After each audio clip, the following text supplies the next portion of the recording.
na may napay na kinabigaw.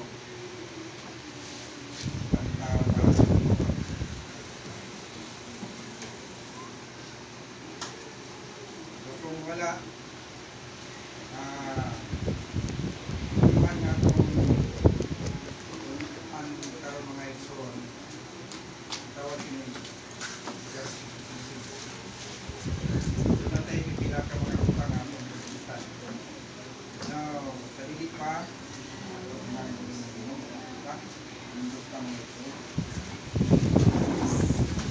hindi mo ginuo ang mahal, kagiyas mong ginagoy, salamatan ka ng Diyos, minta na sa kabuntagon, salamatan man sa mong ayos na kagusa, salamat din sa mong presensya, naging Diyos, matrimo mo sa kami, sa pagpamalan Diyos, kami, pwedeng paalam, nagpuntahin mo, o naglili ang sa lautan, hindi mo saya, hindi mo bayan sa pagkaran, salamatan, karan, una ko, mayong bukat, kumusta ang atong pinabuhi? Kumusta ang ato ang relasyon sa Ginoo?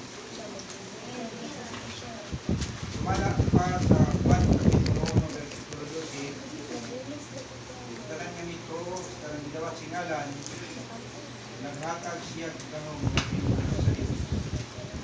Versikulo 13 ang sa ikan, giingon diha, kita na nga tao, dili gumikan sa unod, dili gumikan sa lalaki, dili pagbuot sa Ginoo. Kumusta ba ang atong relasyon sa Ginoo mga Hesus?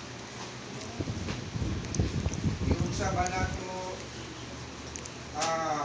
pagkatiman ang atong relasyon sa Ginoo? Ako ba mingon nga siguro kanang ang Ginoo ray bahala. Ang Ginoo ray bahala sa akong relasyon. Tama ba na ito? Dili na tama. Isa'y mga anak diri nga walay kinahan. Terus man pa na hinahanon, di ba? Mahal, hinahan. Kung sa may ato yun sa nato pagkatiman ang atong ginikanan. Kanang isang naatas lakaw, yun sa nato ang atong ginikanan, hinahan. Iisip na tunatay relasyon sa atong ginikanan.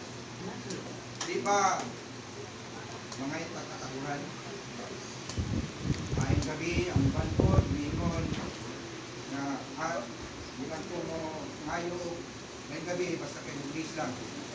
Nga ako bantod, mingon na bilang ko mag-lis, basta kung makapangayo lang o katahuran. So sa atong ginikanan mga ikson, atong gitanaw, hindi man natin pagkiman, mama. Nabalik tayo dihan sa atong Ginoo. Kaya kung atong tanaw ng versikulo 1, 1, 12, kunya versikulo 13, nahimo mangutang anak sa Ginoo. Inya kita nga tao dili umikan sa unod. O dili nga tao ta kumusta bubuton sa Ginoo. Na kumusta man ang atong relasyon. Kung sa nato pagkatiman ang atong relasyon sa Ginoo. Now, pangutana ta sa itong kinabuhi, o kanang pastor, usaw man ako pagkatiman sa atong relasyon sa Ginoo. Kung iyon sa nato pagkatiman ang atong ginikanan, ng isip ng talay relasyon, nila, maupoy atong pagkatiman sa atong relasyon sa Ginoo. Kung saan ka, saan ka natin pagkatiman sa atong relasyon sa Ginoo? Mga ikson, dunay tunga-tunga sa simana, sa kanan, tawag siya o prayer meeting. Usahay, makalimutan pagkatiman sa atong relasyon sa Ginoo. Hindi tama ang prayer meeting. Mangutana ta sa itong kinabuhi, yun sa baka nato pag-atiman sa atong relasyon. Daghang mga idea o sistema sa atong pag-atiman sa atong relasyon sa Ginoo. Pagkatin, mga Bible study, pagkatin o mga Sunday school, usahay, di na ito malikayan ang mga pata. Tama, dili. Muli hinungdan nga, kapyo ni sundot yun sa kanang pagmali o pagtudlo. So, tuloy nga ako, nga naatuloy gusto nga. At pamusin yung aking alis mensahe sa Ginoo. So, usapan na ito sa atong relasyon. Kanang tunga-tunga sa simana mga igsoon, tawag na siya prayer meeting, pag sugilon sa atong mga problema sa Ginoo. Nakainungdong ko sa history na akong message dito sa Malabog. Dito yung posityan kang makatindi ka o ka ng prayer time. Ano man. Mutan na tang anong gihimot ko siya. Tungod kay ang tunga-tunga sa simana na mga Merkulis, maunay pag-abot sa atong mga pag-ambog sa Ginoo. Unya, yatong panahon na nagbuntis pa si Mrs. Maong yunay kasagaran ipaampo ng kampo atong nga paggawa sa bata nga pansiya normal. Nausaon man nato pag-atiman sa atong relasyon ng mga halaman, atong pag-atiman sa pag-atin sa atong prayer meeting. Usahay, palimutan. So, hinungduman nato nga ang Diyos wala kang nagsabi. Ang atong sa Biblia, versikulo 12 o 13, kita tinuod man kita nga nagsilo.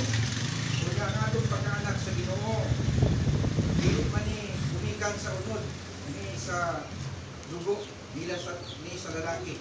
Kung dili pagbuot sa Ginoo nga naging ang anak sa Dios, naatay relasyon sa Ginoo.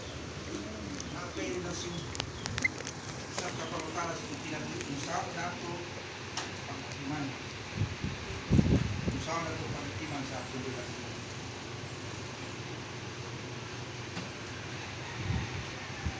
Sa mga na ito ang ingon, ang pag-atiman sa atong relasyon sa Ginoo, mao ang pag-ati sa mga fellowship sama sa pag-experier isang katang pagtuon sa tulong sa Ginoo.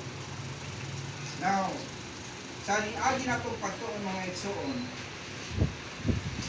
itunan nato ang Roma Kapitulo 3, versikulo 21 hanggang 22. Tama. Mauna itunan nato atong Domingo. Naghisgo ta mahitungod sa righteousness pagkamataron. Nakaroon ato na pong tunan kining versikulo 24. Justification. Gihimong mataron. Atong tanawon niya sa agi na pong pagtuon, Roma Kapitulo 3, versikulo 21, naghisgo ta nga ang atong pagkamatarong ibasi nato sa paagi sa Dios. Ang atong pagkamatarong ibasi nato sa paagi sa Ginoo. Dili sa ato ang paagi. Kana pitang minimum ka magbuhat rin mo matarong. Tama, sakto man ang igsoon. Malaman siya. Pero dili na maoy paagi sa Ginoo para magpatuntag pagkamatarong katubangan sa Ginoo. Sumala sa atong natunan, Roma Kapitulo 3, versikulo 22, ang atong pagkamatarong, atong gibasit sa paagi sa Ginoo. Kanang paagi sa tao nga inyong magmatarong ta, paagi na sa tao. Pero dili na qualify sa Ginoo. Ano man, ang Dios balaan, ang tao magkasasala. Mao nga bisan unsay Ginoo sa tao nga matarong iris kalibutan, dili na dawaton sa Ginoo. Ano man, makasasala ang tao, ang Dios balaan.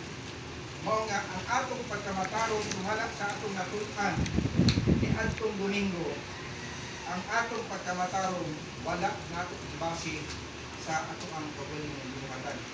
Kung dili, ibasi nato ang atong pagkamatarong sa paagi sa Ginoo. Number 1, sila hindi mo matarong sa iyang basi. Now, versikulo 24, sumala sa teksto na binabasa natin. Sila gihimong matarong sa iyang grasya, ingon nga gasa pinasikat sa pagkatinubos diha kang Kristo Jesus. Na kung maghiskod ka ni tagasa igsoon, wala di apil ang ginuhatag. Kung gasa nato hiskutan, regalo na siya igsoon, regalo. Sama ba sa nag-birthday ka? Kung ginagalaw, kung ginigaluhan ka, wala na ibayad. Nabuot pasabot na na regalo, patag sa Ginoo. Kunya ining atong pagkamatarong sumala sa atong natun-an ni atong niagi, atong makita na ang atong pagkamatarong gi basi nato diha sa pagkamatarong sa Dios. Mao nga giingon si Apostol Pablo kapitulo 3 sa Roma bersikulo 24, sila gihimong matarong sa iyang grasya, ingon nga gasa pinasikat sa pagkatinubos diha kang Kristo Jesus. Nabot ipasabot nga ang atong pagkamatarong di ta makahimo yun sa putulon pa ni atong lawas, dili pa igo na mahimong matarong atubangan sa Ginoo. Mao nga kung maghisgot ang grasya yun, wa dili apil ang kaluwasan, awa dili apil ang buhat. Mao nga dinhi sa libro ni Apostol Pablo mga igsoon, makita nato nga naghisgot siya gasa pinaagi sa pagkatinubos. Subot ipasabot nga ang Dios mao ang nagbuhat sa atong kaluwasan. Nga naman di man ta makahimo sa atong kaluwasan ug pagkamatarong. Sad-an man ta ang Dios balaan, dili madawat sa Ginoo, maghimo kag matarong karon pagka makadawat sa Ginoo pagka nakahimong. Dili nang qualify kun dili ang itudlo sa Ginoo sumala sa libro ni Apostol Pablo, ang pagkamatarong ibasi nato sa paagi sa Ginoo. Kalawa, justification. Kung gihimong matarong, dunay duha ka mga butang atong isgutan dinhi. Aron maisip ang usa ka matarong. Kaduha, aron ipahayag ang usang matarong. Sa number 1, aron maisip ang usang matarong. Si Jesus Christ ni siya nga bot ipasabot nga gihimong matarong ang usa ka tawo pinaagi sa atong isip nga usa ka tawo matarong. Walay usang matarong gawas lamang kay Jesus. Mao nga atong himuon nga isipon ang pagkamatarong. At subot ipasabot nga atong unaon nga dunay nagtrabaho nga usa ka tawo nga matarong ubang sa Ginoo. Ang ikaduha, aron ipahayag ang usa ka matarong kay Jesus gihapon. Subot ipasabot atong himuon ang paghimo sa pag-advertise nga si Jesus Christ siya mao ang giingon sa Ginoo nga mutuo ka sa Ginoong Hesukristo ug mamatarong ka. Mauna ang paagi sa Ginoo nga gusto i-apply sa Dios sa atong kinabuhi na dili kadtong atong paagi kun dili kadtong paagi sa Ginoo ning gihatag. Sumala sa Roma kapitulo 3 versikulo 22. Now, ining duha ka mga butang nga gihisgutan dinhi, makita nato nga usa ni nga nagtudlo sa atong kinabuhi kung unsaon nato pagpahayag sa usa ka matarong. Unsaon nato pagpahayag sa usa ka matarong nga si Jesus Christ, unsaon nato pag-isip sa usa ka tawo matarong. Nakahinumdum ko sa atong meeting na dito sa tibong ko Kinsay pamilyar itlog sa buhaya. Nakita naman mo itlog sa buhaya? Yes. Sagot, dako mo tayo. Dako. Itlog sa bitin. Gamay. Pagmay. Kinsay pamilyar o itlog sa manok, Bisaya. Kunya, kung atong tanahon, sa pag-itlog sa usa ka bitin, usa may nadungog. Kabati ba mo tingog na tingog sa bitin na kumanyag pangitlog, niingon siyang utak-utak, utak-utak. Kabati ba mo? Wala no? Sa bitin, o sa buaya, wala gihapon.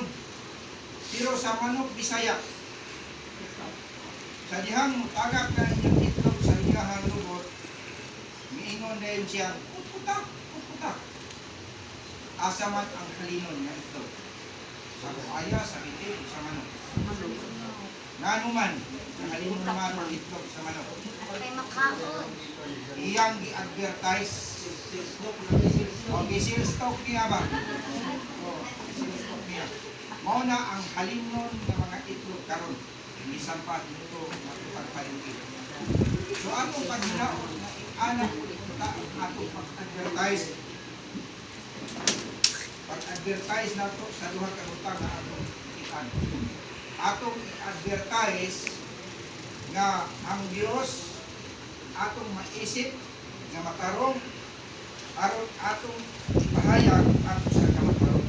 So mao ni atong papel ron.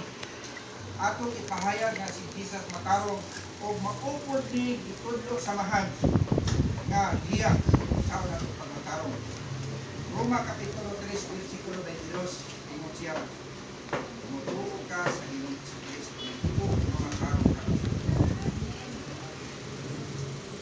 Sabot ipasabot ang atong pagkamatarong nagkabasi sa paagi sa iba. Ikatulo, kaning tawag justified pagkamatarong. Wala kini nagpasabot nga kaning pulong justify nga ang usa ka magtotoo na himong matarong sa iyang praktikal nga kinabuhi. Kundili na matarong siya tungod sa gasa sa Ginoo. Na kining pagkamatarong nga gihatag sa Dios, dili ni siya, wala ni siya gitunod. Giplastar ni siya sa imuhang account. Subot ipasabot nga ang pagkamatarong sa kagasa nga wala kini gitunod kundi gibutang kini sa atong account kung saan nato pag-apply sa atong kinabuhi. Ang pagkamatarong na makapagpali sa iyo.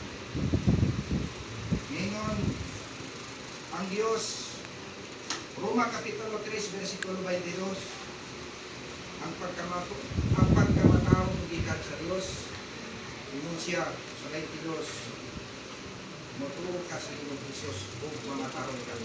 So mauna yung pagkamatarong ng ihatag diya sa Ginoo aron nga magkamatong kita pagkamatarong sa pagkamatarong. Kita, isang usawa na ito ba? Kita mo yung tarong tubangan sa Ginoo. Gawas kon atong i-apply ang pagkamatarong na upang sa Diyos sa ating account. Yung usawa na ito, mag-apply sa pagkamatarong.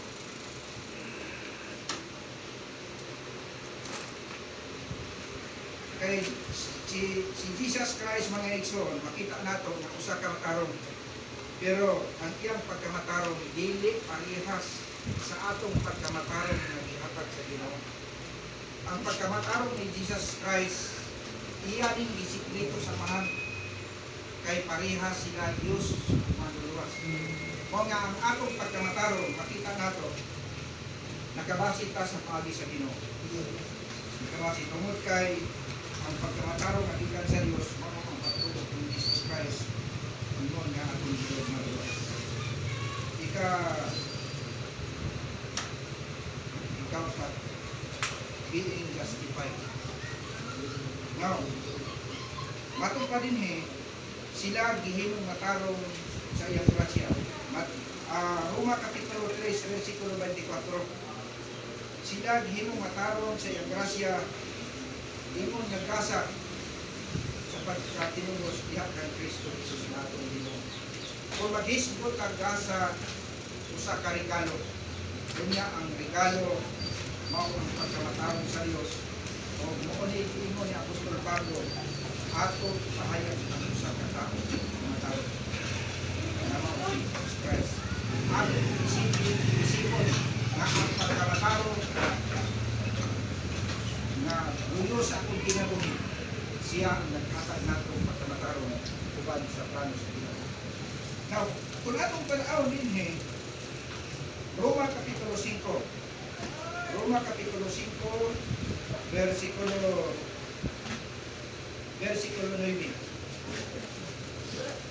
Roma Kapitulo 5, versikulo 9. Diyan Pinagi sa iya kamatayon, kita karon imong matawong sa Dios, usa na ikaw kayong luwason kita niya, karon gikan sa Dios. Okay, salamat. Kung natin din tanaw din sa King James Version, yun siya. Versikulo 9. Okay, na matarong naman kita karon, pinaagi siyang dugo, labi pang luwason kita, pinaagi sa kapungon sa Dios. Sa daw? Okay, na matarong naman kita karon, pinaagi siyang dugo, labi pang luwason kita, pinaagi sa iyang kamatayon. Na kung atong tanaw din nga ang atong pagkamatarong naka-align sa paagi sa Dios. Unya giingon ang Dios nga mahal ngadto kang Apostol Pablo nga ang pagkamatarong gikan sa Dios o si Pablo sa gihatagan niya sa pagtudlo o pagwali kung sa unsang paagi ang tao magkamatong pagkamatarong. Mao nga dinhi si Apostol Pablo makita nato mga igsoon sa ito to. Okay na matarong naman kita karon pinaagi siyang dugo, labi pang luwason kita pinaagi sa iyang kapungon. Siya ito makita diha. Nakumot ang Dios. Gunay kapumot ang Dios sa sala. Mao ni hinungdan nga si Jesus Christ ipadala sa Dios nga ni sa kalibutan. Nga kung wala pa sa Dios ipadala, wag yutay pagkamatarong mahitabo sa mong kinabuhi, wag yutay kaluwasan. Apan tungkol sa plano samahan, ipadala niya ang buktong anak nga makaw o mamatay aron ta makabaton o pagkamatarong pinaagi sa dugo sa Ginoo. Ngayon siya, balik ko na itong basa, okay na matarong naman kita pinaagi siyang dugo, labi pang luwason kita pinaagi sa kapungot sa Diyos. So, buti pasabot, sa dihang nga kita nakahimo ka sa pagdawat kang Kristo imong na Ginoo manluluwas sa pagdesisyon gyud nato nga atong gidawat si Kristo, makita nato nga gitimbrihan ta sa balang espiritu unya ang iyang timbre na siya saad nato. Ngayon siya sa Efeso Kapitulo 1 versikulo 13. Efeso Kapitulo 1 sa itong Biblia versikulo 13. Ingon si Apostol Pablo, Efeso 1:13. Inaagi kaniya ang usap sa pagkalungog kat ninyo sa matuod nga pulong sa may balita, mahitungod sa pagluwas kaninyo o sa nagpanuna kamo kaniya, gitimbrihan kamo na ang gitimbre mao ang bisag ng Espiritu. Buti pasabot sa dihang na pagdesisyon nato nga dawaton nato si Kristo kung kinabuhi, gitimbrihan ta ang Espiritu. Kung katong pagtimbrihan pagpailan, ikaw anak na sa Diyos. Sa dihang nga gidawat nato sa kinasing-kasing, mahimong kini o mahikab sa itong kinabuhi. Mao nga, kung atong tanawon, atong himong sayon. Atong himong sayon kung giunsa ang pagmatarong sa Dios sa atong kinabuhi. Unya, ato po nga ibasi ang atong pagkamatarong sa paagi sa Ginoo. na ang ikatulo, ay ikapat. So, balikan nato ang una, makita nato na niingon ang versikulo 24, sila gihimong matarong sa iyang grasya. Ingon nga gasa, pinaagi sa pagkatilubos, diha kang Kristo Jesus. Ining gasa nga gihisgutan ninyo mga igsoon. Di tagaan tag sayon aron makabatuntag pagkamatarong na naka-align sa paagi sa Ginoo. Ihatag niya ang gasa, kunya ang gasa o ipasabot na dunay nagtrabaho sa atong kaluwasan sa kamataron. Din sa aming tawanan. Ining duha ka mga lutan na atong gitan. Aron aton maisip ang usa ka matarong si Christ, aron aton pasayag ang usa ka matarong. Subot ipasabot atong i-advertise kasi Jesus Christ mako ang maghimo sa pagkamatarong sa atong kinabuhi. Sa atong kaduha sa pagkisyon, gihimo tang matarong pinaagi sa iyang grasya. Unya ikatulo kining gitawag og justify pagkamatarong aron nga makita nato kung saan nato pag-apply sa atong kinabuhi kining pagkamatarong nga gibutang sa Dios ng atong account. Kung saan nato pag-apply, kung saan nato nga mahimong epektibo ang gibutang na gasa sa Dios nga sa atong account. Being justified, kining gihimong matarong sa Dios, pinaagi siyang grasya. Kining mga butang nga mga igsoon, usa kini ka mga butang nga gihatag ng apostol Pablo aron atong gituong sayon ang atong pagkamatuan ubangan sa Ginoo. Unya atong ibasi ang atong pagkamatuan sa Ginoo sa aton.